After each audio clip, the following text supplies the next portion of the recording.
Bonsoir à toutes et à tous, je suis ravi de vous retrouver pour cette nouvelle édition. Nous sommes le mardi 11 avril, installez-vous confortablement, voici le sommaire. Nous aurons deux invités, Elena Rossoni, notaire, la directrice du musée d'anthropologie préhistorique qui nous présentera sa nouvelle exposition consacrée au prince Albert Ier et la préhistoire. Un spécialiste de la bande dessinée nous expliquera entre autres quelle est la différence entre une BD, un comics et un manga. En termes de reportage, Be Safe, l'association de Camille Gottlieb et ses amis se mobilise pour faire de la prévention concernant l'alcool au volant dans les établissements scolaires de la Principauté, comme ce mardi au lycée technique et hôtelier. Nous parlerons également de rugby en Équateur avec les Condors de Monaco. Plus d'une centaine d'enfants pratiquent là-bas le rugby avec le soutien de la Fondation Princesse Charlène et de l'association monégasque ibéro-américaine.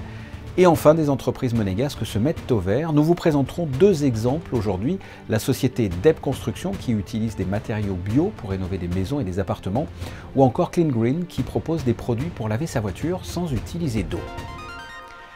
Mais avant de développer ces titres, il y a maintenant 6 ans, suite à la disparition tragique d'un de leurs copains à cause de l'alcool au volant, Camille Gottlieb et ses amis décident de créer l'association Be Safe. Parmi leurs missions, des actions de prévention auprès des jeunes, comme ce matin au lycée technique et hôtelier de Monaco. Le reportage de Christine Latomel et Hugo Comazza. Be Safe lutte au quotidien contre l'alcool au volant certes, mais se bat aussi pour sensibiliser le grand public et plus particulièrement les jeunes au danger de conduire sous l'emprise de l'alcool.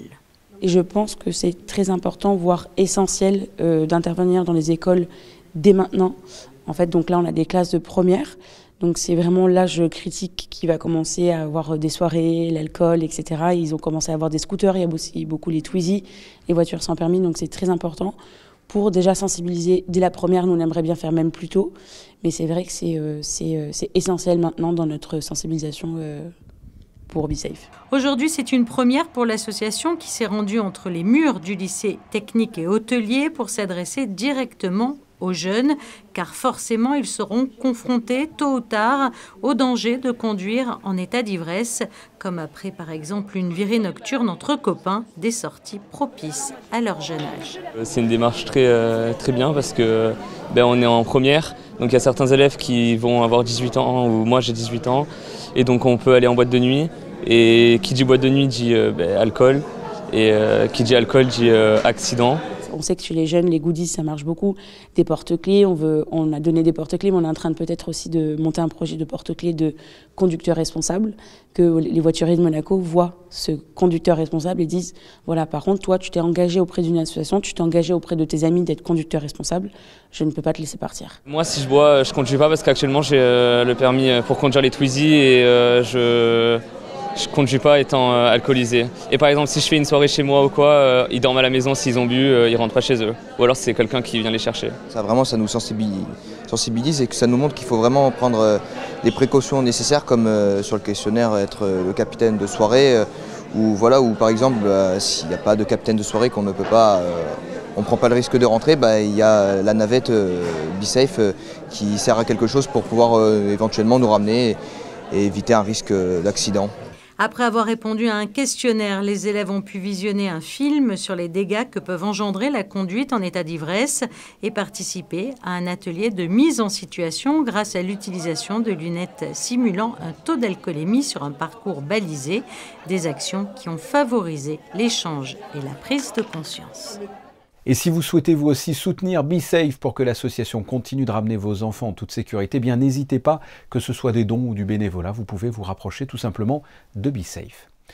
En bref, sachez que Christelle Malgherini vient de prendre ses fonctions en qualité de conseiller au sein du cabinet princier dirigé par Laurent Selmy. Elle succède à Isabelle Costa, récemment nommée haut-commissaire aux affaires européennes. Christelle Malgherini est titulaire d'un diplôme d'études approfondies obtenu à la faculté de droit de Nice. Elle a exercé au Conseil national, elle a ensuite rejoint le département des affaires sociales et de la santé au ministère d'État où elle a été nommée en 2021 secrétaire générale. Au Palais, Christelle Malgherini traitera notamment des affaires sociales et de la santé de l'Union européenne et des affaires judiciaires. On l'a appris cet après-midi, la piscine du Stade Louis II est momentanément fermée à la suite de 2 pannes moteurs survenues quasi consécutivement sur les centrales de traitement de l'air. La direction du Stade Louis II a par mesure de sécurité pris la décision de fermer le centre nautique au public et d'annuler le tournoi de water-polo prévu ce dimanche dans l'attente du remplacement des pièces défectueuses. Il a été fondé en 1902 par le prince Albert Ier, le musée d'anthropologie préhistorique de Monaco. Eh bien, une exposition consacrée justement au prince Albert Ier et son intérêt pour la préhistoire est à découvrir. Et pour nous présenter cette toute nouvelle exposition, nous sommes avec la directrice du musée, Elena Rossoni-Notaire. Bonsoir. Bonsoir. Avant de parler de cette exposition, vous étiez aux États-Unis il y a quelques jours à Portland pour un congrès mondial d'archéologie. Vous voulez bien nous en parler un peu ? On est parti pour une semaine à Portland, en Oregon, avec une partie de mon équipe du musée d'anthropologie préhistorique. Et on a participé en fait au SAA, c'est la Société américaine d'archéologie. C'est une grande manifestation en fait qui réunit tous les chercheurs américains, mais aussi 45 pays, pour parler de la préhistoire et des recherches en cours dans le monde entier. Mais qu'est-ce qui s'y passe concrètement? Vous échangez des informations, vous échangez des squelettes. Qu'est-ce que vous y faites? Il y a des échanges, il y a des expositions, il y a un forum aussi de laboratoire. Enfin, il y a plein de choses qui se passent en même temps. C'est un grand événement scientifique et culturel en fait en archéologie. Et quand je parlais d'échanger de squelettes en plaisantant, on s'échange justement du matériel pour de futures expositions par exemple? Vous avez fait votre marché en quelque sorte? On a fait un peu le marché pour tout ce qui est analyse, parce que c'est vrai que c'est un lieu de contact évidemment international, mais c'est plus des informations scientifiques en fait. C'est les résultats de la recherche en cours, les nouveaux projets, les programmes de recherche, pour se tenir informé évidemment des nouvelles méthodes ou des analyses de travail. Et c'est vraiment un lieu où on peut discuter et commencer des collaborations, soit en fouille, soit en post-fouille pour les publications, ou encore d'autres projets comme par exemple l'apprentissage et l'éducation nationale. C'est très important aussi évidemment de diffuser cette connaissance auprès du tout public. Nous sommes ensemble pour parler aussi et surtout d'une nouvelle exposition que vous organisez au musée d'anthropologie préhistorique en lien avec le prince Albert Ier, c'est-à-dire? Albert Ier a beaucoup fait pour l'archéologie à Monaco, mais aussi à l'échelle mondiale. Et encore aujourd'hui, comme nos prédécesseurs, nous sommes sur ses pas. Nous travaillons évidemment à mieux connaître les sites archéologiques, les collections, le passé du territoire évidemment monégasque, mais pas seulement. Donc on s'inscrit en fait dans cette démarche scientifique de préhistoriens et d'archéologues. Et on a voulu mettre en exergue au musée tout ce qu'il a apporté en fait à la recherche en préhistoire. Oui, parce qu'on le savait, le prince Albert Ier était un passionné des océans, mais de la terre ferme aussi, et de l'histoire et de la préhistoire. C'est ça, c'est le prince de la paix, le prince océanographe, le prince de la littérature, le prince chasseur écologiste, mais aussi le prince archéologue, le prince préhistorien. On y tient beaucoup.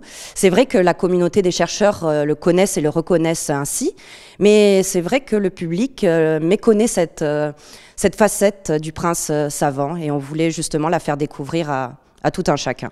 Et que lui doit-on en termes de recherche archéologique ? Alors, qu'est-ce qu'on doit au prince Albert Ier? J'ai envie de dire, on lui doit tout. On lui doit tous les sites monégasques connus. Pardon, mais c'est la vérité. La grotte de l'Observatoire, la grotte Saint-Martin, par exemple. Des découvertes aussi au niveau du port de Monaco. La grotte du prince de Monaco, au Balzir aussi, les grottes de Grimaldi. On lui doit l'art pariétal, la reconnaissance de cet art paléolithique. Les grottes ornées, c'est grâce à lui.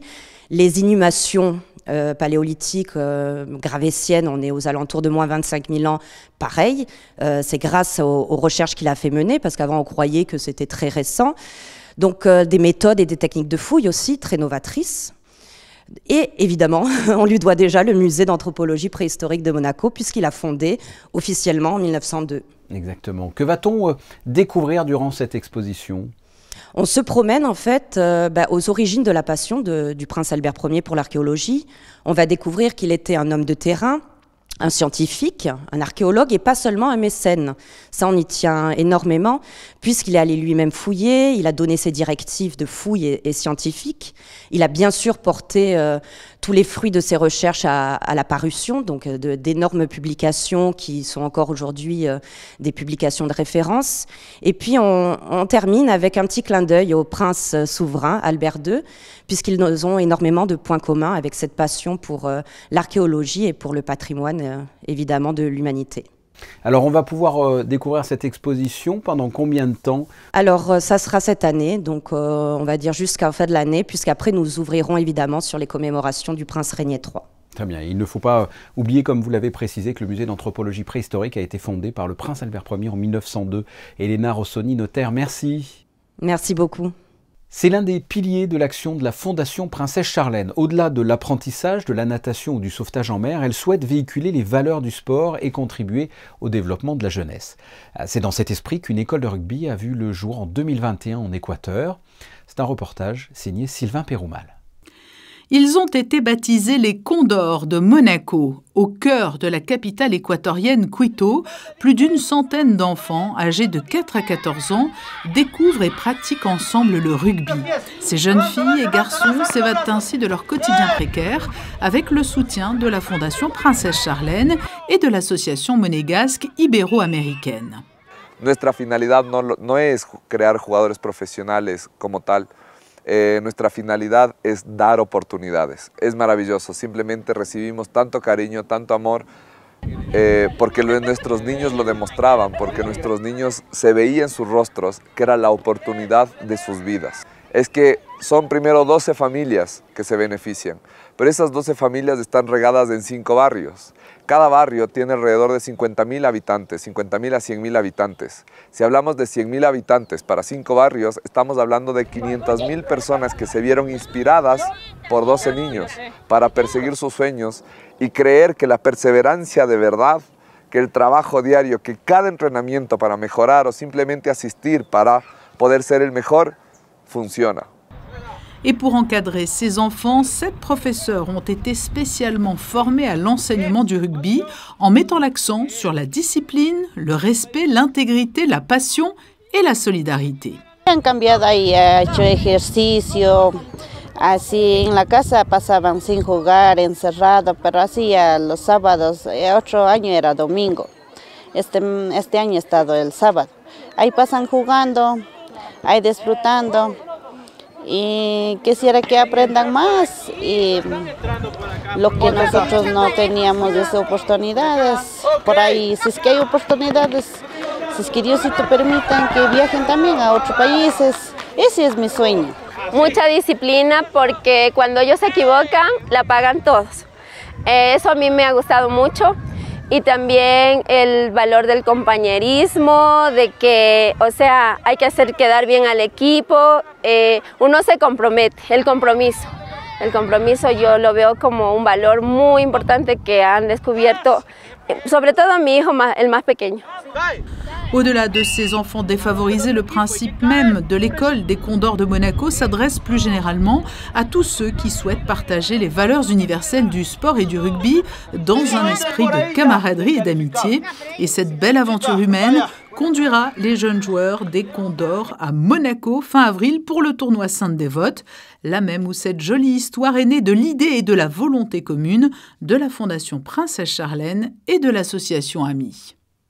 Et ce tournoi Sainte-Dévote se déroulera précisément le samedi 22 avril au Stade Louis II. La 11e édition, organisée par la Fédération monégasque de rugby et la Fondation Princesse Charlène, accueillera un nombre record de participants avec la présence de 20 équipes venant de 17 pays.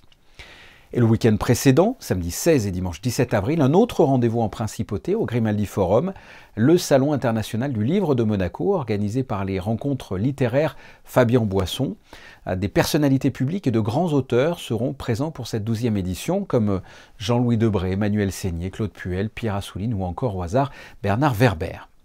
De la littérature, on passe à un autre domaine assez similaire, avec beaucoup de passionnés, de collectionneurs.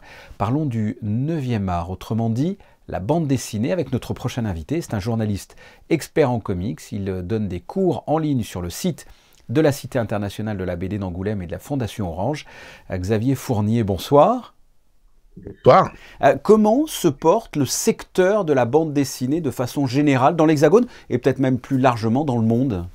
Ce sont deux réalités bien différentes parce que les distributions, les réseaux de vente sont différents selon les pays, bien entendu. Il y a eu un rebond en particulier du manga ces dernières années qui est presque omniprésent par rapport à d'autres formes de BD. Il faut savoir que, par exemple, les comics en France, en vente librairie, ça représente 4% du secteur. Donc, c'est pas très égalitaire, mais c'est aussi parce que les comics, jusqu'à la crise récente des dépôts de presse, étaient souvent vendus dans les bureaux de tabac et les maisons de la presse. Et aujourd'hui, c'est plus le cas. Donc, il y a une économie à redécouvrir, des habitudes à prendre. Alors pour qu'on comprenne bien, quelle est la différence entre les BD, les comics, les mangas? C'est leur provenance, c'est que les mangas, bien entendu, viennent d'Asie, que les comics viennent des États-Unis, et que la bande dessinée, entre guillemets, viendrait d'Europe. Ça, c'est vraiment tarte à la crème. Parce que, en clair, vous parlez à des Américains d'Astérix, pour eux, c'est un comic book. C'est un nom, voilà, c'est un nom qui est beaucoup plus généralisé que ça, et j'ai toujours tendance à comparer ça avec...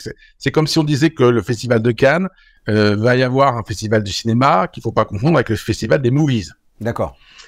Donc il y a des différences qui sont liées à des formats, à des traditions un peu différentes, mais en vérité, c'est toujours des créateurs et des créatrices qui sont tout seuls devant leur planche et qui se demandent comment la remplir. Donc globalement, il y a quand même beaucoup de points communs. Et selon vous, l'engouement pour les comics, on va dire modernes, ces BD modernes, c'est un coup de fouet ou une concurrence pour la BD traditionnelle? Je pense à Gaston Lagaffe, Astérix par exemple.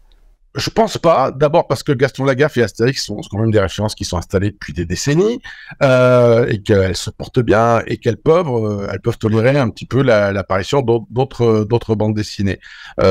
Et doublement parce qu'en fait, la vérité, c'est que ça s'adresse pas forcément aux mêmes générations. On le connaît bien en général quand on plonge un peu dans ses souvenirs d'enfance et qu'on regarde un peu avec quelle période qu'on a commencé. Il y a des lecteurs qui ont commencé avec Pif Gadget, il y en a d'autres qui ont commencé avec le journal de Mickey, d'autres qui ont commencé avec Pilote. Et il y a des strates comme ça qui font que vous allez vous porter un petit peu vers ça. Il y a des choses cycliques, par exemple. Il y a une BD qui a été très connue parce qu'elle a débouché aussi sur une série télé à succès, Walking Dead, qui a été un vrai succès de librairie en France et qui a un peu transcendé les frontières. Mais la sortie d'un Walking Dead, c'est parce qu'il va faire de l'ombre à un Gaston Lagaffe et inversement. Nous avons à Monaco un éditeur de manga, Cédric Biscay, avec notamment le manga Blitz, consacré au jeu d'échecs. Quelle est la particularité des mangas? Qu'est-ce qui fait que ce style de BD attire autant? Moi déjà j'ai pris un petit coup de vieux parce que je parlais de manga à une jeune fille qui adorait les mangas et je me suis rendu compte que je le lisais à l'envers parce que on ouvre le manga à l'envers, donc j'étais complètement has-been. Oui. Qu'est-ce qui fait que ce style de BD attire autant? Vous n'étiez pas has-been, vous étiez néophyte. Voilà, merci. Le plus il y a de néophytes, le mieux c'est, parce que ça veut dire que la bande dessinée recrute de nouveaux lecteurs, donc c'est bien. Donc effectivement, ce qui choque un peu les gens quand ils arrivent dedans, c'est que le sens de lecture n'est pas le même. Maintenant, je pense que la vraie plus-value du manga, c'est la diversité de ces sujets abordés. C'est-à-dire qu'en gros, ils se posent pas de questions. S'ils ont envie de faire une série à succès sur un pêcheur, ils vont faire un pêcheur. Et à côté de ça, il y aura peut-être des histoires de science-fiction, des trucs qui sont liés à la tradition japonaise médiévale. Il y a plein de choses. Ils vont pas se mettre des œillères de genre. Il y a une diversité de genres chez les Japonais qui est bien plus grande que ce qu'on peut trouver en Europe ou aux États-Unis. Ça, c'est net et certain. On peut parler également de webtoons. Alors déjà, qu'est-ce que c'est? Et quelle est la tendance de ce style de lecture? Le webtoon, c'est une bande dessinée numérique qui s'est implantée avec beaucoup de succès de façon énorme en Asie. Il y a des pays où il y a des BD qui sont lus comme ça sur les téléphones, qui ont des millions de lecteurs en Asie chaque jour. C'est un format qui tend maintenant à s'exporter un petit peu parce que tout le monde voit ça. Maintenant, il y a toute une éducation à faire en Europe et aux États-Unis parce que on reste quand même très attaché au support physique encore pour l'instant et le nombre de lecteurs est pas aussi conséquent ici. On va dire qu'en étant optimiste, ça fait de la marge de progression. Xavier Fournier, merci de nous avoir fait découvrir l'univers comme ça de la BD à travers le monde. Merci d'avoir répondu à mes questions. Merci. Protéger l'environnement est l'affaire de tous, que ce soit les États et les gouvernements qui doivent se mettre d'accord lors des différentes COP, même si ça ne paraît pas évident.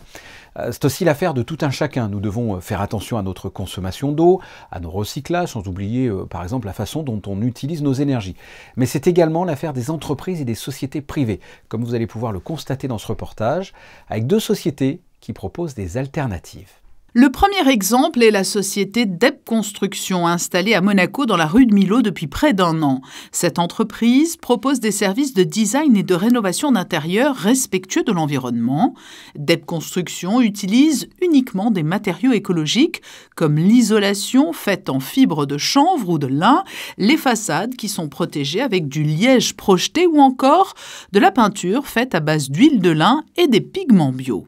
C'est vraiment pour nous d'apporter une aide et renouveler ces produits que l'on trouve qui étaient faits avec de la pétrochimie, qui étaient faits avec des produits dont on ne connaît pas vraiment les origines, et de partir sur quelque chose de vraiment nouveau et plus sain et plus naturel pour l'environnement, pour les personnes qui vivent à l'intérieur aussi. Autre exemple, autre entreprise concernée par ces efforts communs, la société monégasque Clean Green, créée il y a 2 ans et qui a conçu des produits bio issus de l'agriculture écologique pour laver votre voiture sans eau. On nettoie tout type de véhicules, que ce soit les voitures, les motos. On peut aussi utiliser sur les petits avions, les hélicoptères. Et puis après, on a une gamme nautique, ça c'est une autre gamme. Mais donc voilà, on peut vraiment nettoyer tout type de carrosserie. Et puis pour les intérieurs, pareil, que ce soit les cuirs, les tissus, les vitres. On a une gamme dédiée pour chaque détail. Et donc comme ce sont des produits qui sont vraiment 100% écologiques, il n'y a aucune abrasion, ça respecte le véhicule, la carrosserie. Et surtout, ça respecte la santé des gens qui l'utilisent et qui sont dans l'habitacle. Plusieurs institutions monégasques font appel à Clean Green, comme le Palais, les Carabiniers, la police, les pompiers, la direction de l'aménagement urbain ou bien encore la mairie. Il faut savoir que quand même le garage municipal, ce sont 100 véhicules, donc ce qui représente environ 500 lavages par an. Et c'est vrai que le recours à cette société qui propose donc une solution de lavage sans eau, avec des produits respectueux de l'environnement, va nous permettre vraiment de réduire notre consommation d'eau, et également de moins polluer les nappes phréatiques, donc c'est vrai que c'est important. En fait, ce qu'on souhaite aujourd'hui, c'est vraiment donc avoir un comportement beaucoup plus vertueux, mais également montrer l'exemple, donc montrer aux particuliers que ça fonctionne et qu'on peut le faire facilement. Et c'est aussi donc encourager les entreprises monégasques qui s'orientent dans cette voie en nous proposant des solutions qui sont beaucoup plus écologiques. À titre d'exemple, pour une voiture, il faut entre 250 et 500 litres d'eau par lavage. Les différents produits de Clean Green sont en vente dans de grandes enseignes de la principauté. Voyons à présent si le beau temps va perdurer demain avec Yannick de Beuvert. Bonsoir Yannick. Bonsoir Fabien, bonsoir à tous. Le ciel sera un peu plus chargé en principauté ce mercredi, cohabitant avec un soleil plus timide mais qui assurera tout de même des températures agréables. Il fera 11 degrés au lever du jour et jusqu'à 15 dans l'après-midi. En ce mercredi 12 avril, les Jules seront à l'honneur et ce sera également la journée internationale du vol spatial habité. Et pourquoi un 12 avril? Eh bien tout simplement puisque c'est à cette date, en 1961, que Youri Gagarin devint le premier homme à effectuer un vol spatial. Les Russes qui ont gagné en ce 12 avril 1961 une bataille dans la guerre des étoiles, mais qui se sont fait vite rattraper par les Américains avec la conquête de la Lune. Merci Yannick. Les photos du jour sont consacrées au tennis avec probablement un des plus beaux, voire le plus beau tournoi du monde, le Rolex Monte Carlo Masters qui se déroule en ce moment même. Le monégasque Valentin Vachereau était opposé ce mardi au premier tour à un Italien, Luca Nardi. Après 2 sets âprement disputés, c'est l'Italien qui accède au 16e de finale, 7-5, 7-5. Et ce sont les photos de Manuel Vitali. Nos experts reviendront notamment sur cette rencontre ce soir à 20h30. Ça me donne l'occasion de vous donner d'autres rendez-vous sur Monaco Info, 2 directs. Tout d'abord, le direct du Conseil national ce jeudi pour une séance publique législative à 17h. Et le deuxième direct de la semaine, la Roca Team qui se déplace à Istanbul pour affronter en Euroleague Anadolu Efes ce vendredi à 19h30. C'est la fin de ce journal. On se retrouve mercredi 19h pour une nouvelle édition. Passez une excellente soirée. Portez-vous bien et à demain.